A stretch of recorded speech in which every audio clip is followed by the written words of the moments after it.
Hello, everybody, and welcome back to LIVEBOX, the entertainment show on Live at Quays. I am myself, Alex Charles, and I'm joined here again today with the lovely Anna. Hi. So previously on the last episode, we spoke about Justin Bieber and Katie Hopkins. So today we're going to talk about, drumroll, JK Rowling and Madeline McCann.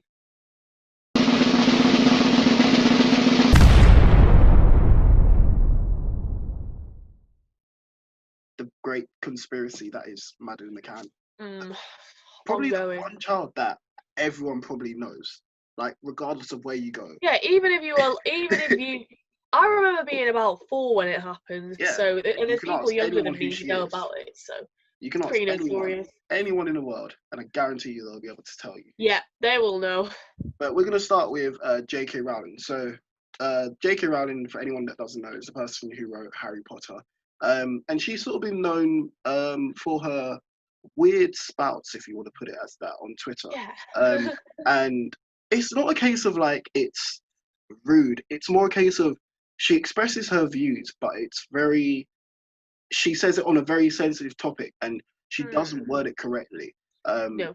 And she responded to an article that described people who menstruate, and she was sort of alluding to the fact that if you erase sex, or if you erase sex from life,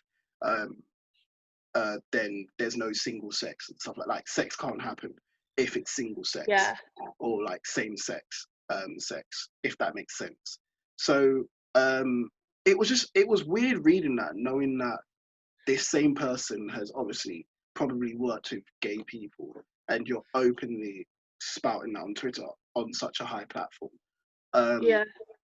But she did reveal that she has been a victim of abuse, and that was sort of her backup for it. And I just feel like you can't really use that as an abuse when you're saying, like, you can't use it's two separate issues. Like, yeah, it's two completely separate paths that you can't. It is a horrible thing. Don't get me wrong. Like, it's awful. I'm sorry to have that's happened. It is a horrible thing. You can't use it as a justification for you. 100%. Kind of borderline. I 100% agree. Because it's like it's so weird, and even Daniel Radcliffe, who was someone she had to work with for years, he was even, like, shocked and was really kind of critical about her comments, and it just shows, like, it regardless of who you've worked with or how close you are to someone, when it comes to topics such as that, what you say actually brings out your truth. And imagine being trans and hearing that, and you're just like, oh, well, we're being viewed as a collective here by someone in the public eye. It just doesn't add up. I got her text here. I mean, her tweet. So her tweet said, if sex isn't real, there's no same-sex attraction. If sex isn't real, the lived reality of women globally is erased. I know and love trans people, but erasing the concept of sex removes the ability of many to meaningfully discuss their lives. It isn't hate to speak the truth. I personally think that is out of order, because you're basically saying that if sex isn't there, you can't have same-sex marriage, gay people aren't there, the whole gay community doesn't exist, but it's cool to talk about abuse, but you can use that as your backup. Yeah, like, you just, like, that doesn't make sense. Down a whole entire community of people, the entire LGBTQ community. It's just coming at a community for no reason. It makes no sense. She's using something out, like a personal experience that doesn't quite relate to what's being said to justify her views. When it's just like, you can have your views, but it's like the way you word it, especially in something, you have to be so careful nowadays. And it's just like, people will take things anyway, like, especially a sensitive comment like that against a massive community. It's crazy. It's honestly ridiculous. But moving on to something else that is ridiculous as well, is this whole Madeline McCann, I don't know what to call it at this point, this whole fiasco, whole conspiracy, I don't know what to call it. It's been going on for too long. But they have finally found a new suspect. A After how it's German been like guy. 15 years. It must, yeah, it's 15 years now, something Yeah, like that. because I remember I was 3 or I hadn't started school yet. I was 4 when it arose in the news, Yeah. and now we're nearly 20 and it is still going on. Well, to be fair, she would be our age, wasn't she? Yeah, I think she's the Around same that. year as us. Yeah. We're the same year. So yeah.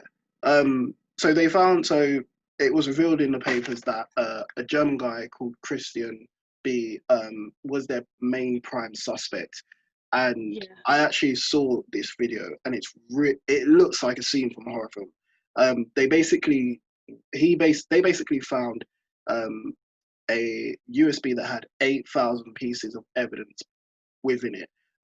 Yeah. That sort of all linked to his crimes because he was known for sex trafficking and other Yeah. Yeah. hideous crimes against children. So this Ugh. was all found in his abandoned German box factory. But there was like no actual link to Madeline McCann. There was no actual like 100%. Oh, this is Madeline McCann, or this is the person that 100% done it. It just seems to be that he has so much evidence behind him, and there's certain things that make you believe that he is a suspect, that we may as Yeah. well Yeah. believe him at this point because he's the only person that has this much evidence. But a guy called Mr. Waters did say that, again, there is no evidence that it is heavily linked to Madeline McCann. So he has openly said that he believes that she is dead. My thing to you is, do you think she is dead, or do you think she's still alive? And do you think we'll ever find out what happened to Madeline McCann? I don't. At this rate, I don't think we will. There was that whole Netflix documentary on it that went through all the theories. Yeah. So at this rate, like it's been so many years, I don't think we're ever gonna find out what happened. I Not this far along the case. I think I really wish they went about the Netflix documentary a lot better because it had so much potential. And the annoying thing is that I keep saying this to people, and I think a lot of people don't believe me, but I seriously think that there are certain young people that study law, forensics, and all that stuff. And young people have a different mindset Yeah, we do. and they see things very differently. There's certain things that young people can piece together very much quicker than adults. You take it like this: you're watching a series, and I've seen my friends do this before. You're watching a series, and you'll be able to piece together who does what, who's Yeah. who, and stuff like that. Like true It crime takes, and you can sort of predict the outcome. And if you were to take that aspect into the Netflix documentary, I think they could have uncovered a lot more in that documentary. Because what we definitely. got from that documentary was the fact that the parents still want to find her. They still want to Yeah. invest money into Well, this they've whole been investing investigation. that much money in the case for so many years. Of course they want to find the Exactly. kid. But then we still come up with the same answer that no one knows where she is. No one knows if she's alive. But we're still investing money into this. So it's a case of that documentary didn't need to happen if that was going to be the outcome. No. So it's like we're never going to find out. I think we're never going to find out what has No. actually happened to her, whether or not she's alive, unless they change. You know, there's no way of knowing whether she's alive Yeah. or not. Like it's I been so long. I think if she is alive, we're not going to find her unless they drastically change the way they're trying to find her. If Because she is they're alive, doing the same thing. They're doing the same thing, and it's not been working. So you need to change it now if you want to find her. Yeah. She'll if she's alive, she'll be living somewhere with a new identity Yeah, most likely. that's what most Life's people gonna make think as finding well. her even harder. Most people think that if she's alive, she would have been forced to change her identity, so she probably wouldn't even have the name Madeline. She probably would have something else. So if she is alive, she probably wouldn't even realize who she is, which is then a problem. Yeah, you get people on Twitter Who are claiming that they are.